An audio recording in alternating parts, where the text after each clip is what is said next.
le monde a déjà entendu parler de la Dame Blanche. L'histoire la plus connue à son sujet est celle d'une apparition au bord d'une route. Mais on y reviendra un peu plus tard.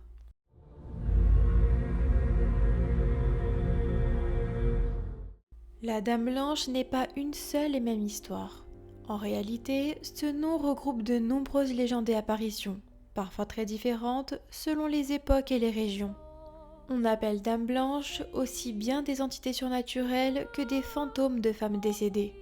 Elle peut prendre la forme d'une fée, d'une sorcière, d'une lavandière de nuit, d'une annonciatrice de mort ou encore d'un spectre hantant un château ou un lieu précis. Ce qui est frappant, c'est que ces récits existent un peu partout en Europe, mais aussi en Amérique du Nord. Preuve que cette figure traverse les cultures et le temps.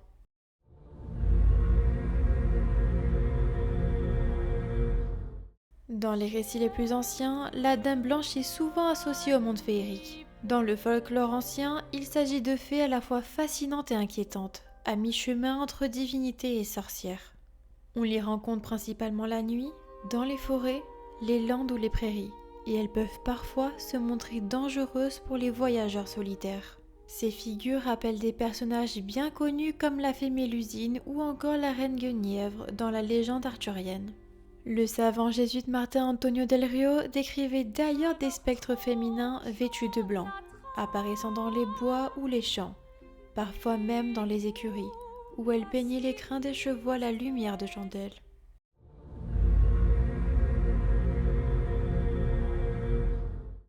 Dans certaines régions, notamment dans les Pyrénées, les dames blanches prennent un rôle plus protecteur. Elles sont parfois assimilées à des femmes de sang royal ou princier ou à leur spectre. En Andorre, par exemple, une dame blanche serait apparue à plusieurs reprises près d'une cascade pour défendre le territoire contre des menaces extérieures, y compris, selon la légende, contre un évêque métamorphosé en loup monstrueux. Mais la dame blanche n'est pas toujours bienveillante.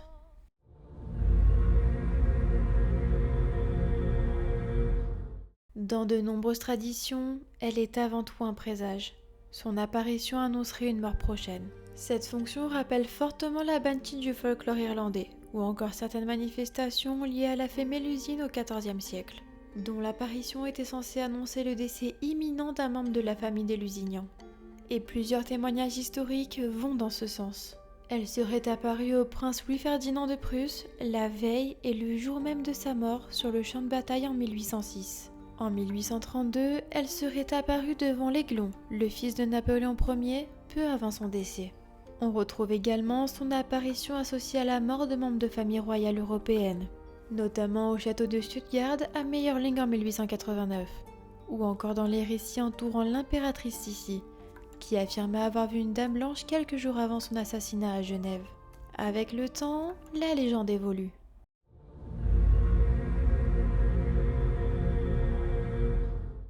À la fin du XIXe siècle, le folkloriste Paul Sébillot note que les dames blanches semblent moins liées aux grandes morts aristocratiques, mais qu'elles restent très présentes comme fantômes de lieux, en particulier dans les anciens châteaux.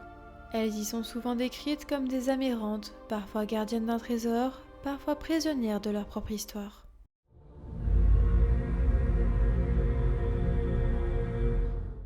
Et maintenant, revenons à l'histoire la plus connue de la Dame Blanche, celle de l'apparition au bord de la route. C'est sans doute la version la plus populaire aujourd'hui et celle qui parle le plus à notre époque. Dans cette légende, une femme vêtue de blanc apparaît la nuit, le long d'une route souvent isolée. Elle fait de l'autostop comme n'importe qui. Lorsqu'un automobiliste s'arrête, elle monte dans le véhicule, parfois en silence, parfois en indiquant une adresse. Mais à l'approche d'un virage dangereux, d'un pont ou en arrivant à destination, elle pousse parfois un cri d'alerte, puis disparaît soudainement, sans laisser la moindre trace. Ce phénomène, connu dans de nombreux pays, est aujourd'hui considéré comme une légende urbaine. Contrairement aux dames blanches issues du folklore ancien, cette figure serait presque toujours liée à une personne réelle, morte accidentellement, souvent à l'endroit même où elle apparaît.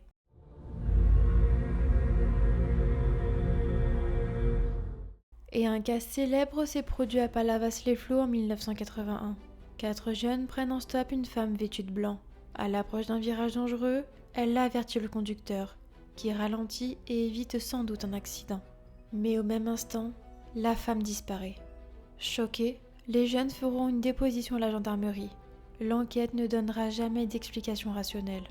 Certaines explications plus naturelles ont également été avancées pour expliquer l'origine de ces récits. Les lavandières de nuit pourraient par exemple être liées à des sons nocturnes, comme le coassement rythmé de certaines grenouilles. D'autres apparitions pourraient s'expliquer par la vision de rapaces nocturnes, comme la chouette effrayée, surnommée elle-même Dame Blanche, en raison de son plumage clair et de son vol silencieux.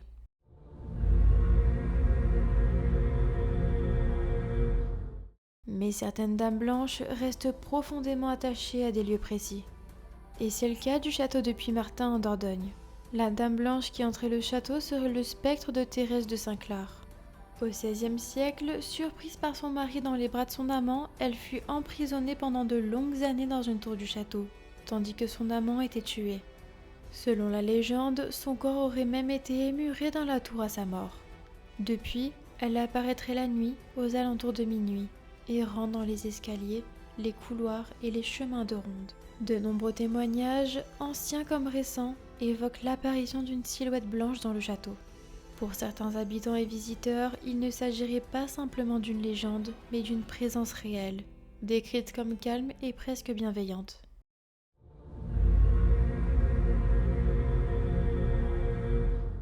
Aujourd'hui encore, la Dame Blanche continue de fasciner.